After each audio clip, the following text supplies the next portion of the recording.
You have probably seen these videos online. A computer fan, a few neodymium magnets, and a promise of infinite free energy. The claim looks simple. The fan spins forever and powers your home for nothing. But in physics, free energy is not a breakthrough. It is a mathematical impossibility. It directly violates the first law of thermodynamics, written as delta U equals Q minus W. This fundamental law states that energy cannot be created or destroyed. It can only change form. A device cannot output more energy than you put in. That is the conservation of energy. Now look at the magnets. A magnet holds a static magnetic field. It stores potential energy, but it does not generate continuous motion on its own.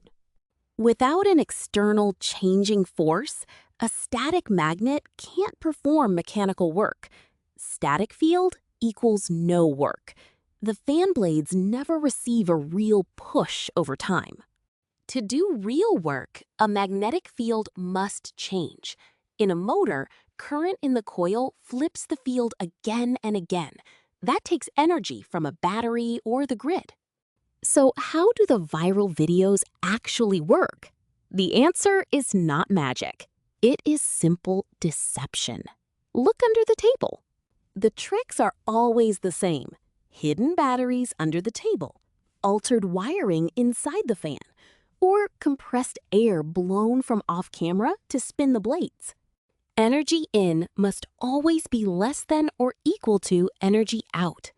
If someone claims energy in is less than energy out, the answer is impossible. There is also a serious safety warning.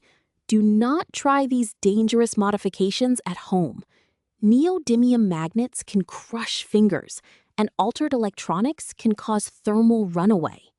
Real breakthroughs come from real physics. Solar panels convert sunlight. Wind turbines capture moving air. Batteries store chemical energy. Each one obeys the first law. Physics always wins. Energy is conserved, magnets cannot power your home, and the fan is just a fan. When someone promises free energy, ask for the hidden battery.